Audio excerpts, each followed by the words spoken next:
All right, so this lesson is going to review writing equations and inequalities. So how do you determine real situations from an equation or an inequality? So today I'm going to write equations and inequalities from a word problem so that I can explain how to translate a word problem into an equation or inequality. I'll know I got it if I can analyze the word problem to determine the equation or inequality. All right, so we all have a warm up. We're just going to jump right in. So it says, let's practice. Actually, I skipped this one here. So here's the steps, remember, for writing an equation. You have to read the problem carefully, assign a variable to the quantity you're trying to find, what you don't know, what you need to know. Write down what the variable represents, like our let statements. Reread the problem and write an equation for the quantities given in the equation. Solve and check. All right, so let's see. Nancy bought a soft drink for $4 and 8 candy bars. She spent a total of $28. How much did each candy bar cost? So we don't know how much each candy bar costs. So we're going to you can just, whatever variable, x equal cost of a candy bar. Okay, so then we're going to go back and look at this right here. The drink itself was $4. She bought 8 candy bars. We don't know the cost of each one, so you would say 8x. So that when you multiply that together, it gives you the total cost of what she would pay for 8 candy bars. Plus the $4 drink that she bought, she spent a total of $28. We don't actually have to solve and check on these because this is just practice writing the equations or inequalities. All right, oh, I think I skipped one. So there are two numbers whose sum is 72. One number is twice the other. What are the numbers? Okay, so we're going to let x equal first number. So if it says here one number is twice the other, then 2x would be the second number. Their sum is 72. So x plus 2x is 72. Combine those like terms. This is a 1x plus the 2x is 3x. And then divide by 3. And x is equal to 24 when you divide that.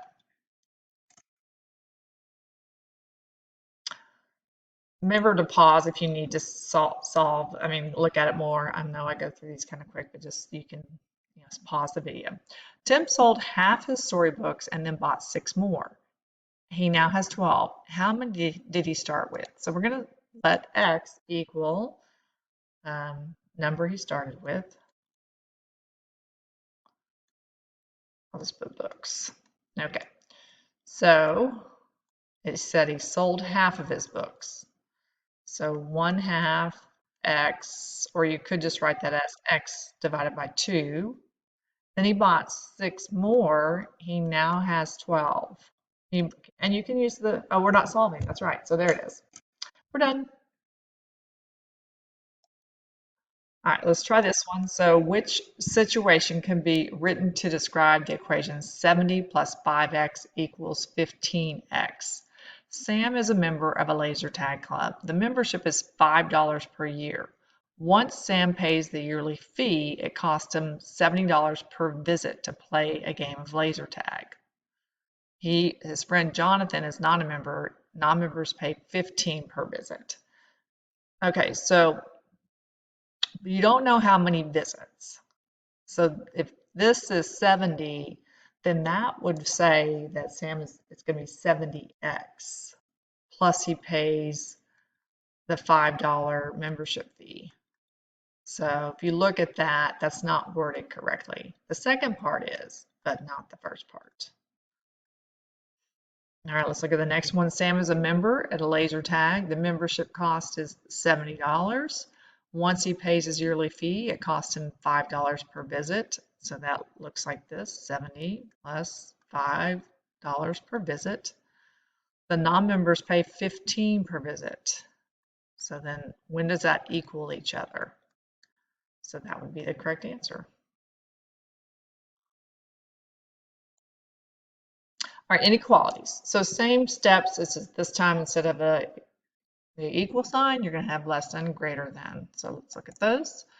So Stan earned $7.55 per hour plus an additional $100 in tips waiting tables on Saturday evening. He earned $160 in all. To the nearest hour, what is the least number of hours Stan would have to work to earn this amount of money? Kind of worded strangely, but that's okay. So we're going to, here it already says let H equal the number of hours Stan will have to work. So he makes $7.55 per hour.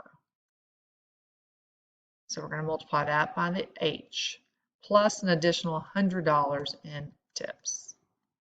Now it says he earned $160 in all. To the nearest hour, what is the least number of hours he has to work to earn this amount? So it needs to be greater than or equal to the 160. Don't let that confuse you with the least number of hours, because we want this amount here to add up to at least this. So that's why we have the equal, but maybe more. All right, here's another one similar to that. Sean earns $6.85 per hour after working after school. He needs at least $310 for a stereo system. Write an inequality that describes how many hours he must work. So H will be the number of hours.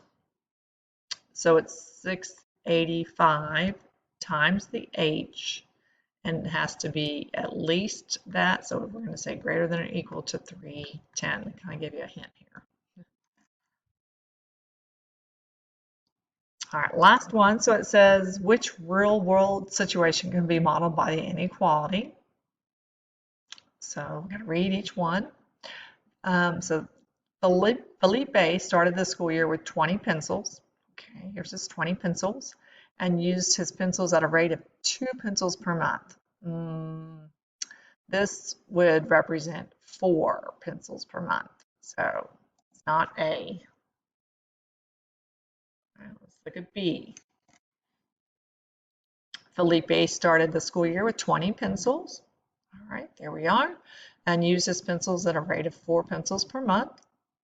So that's why you're taking it away. You're going to take 4 pencils each month. That looks good on this side. Let's read the rest. James started the school year with 12 pencils and used his pencils at a rate of 2 pencils per month. So subtracting that. Perfect. We already found the answer.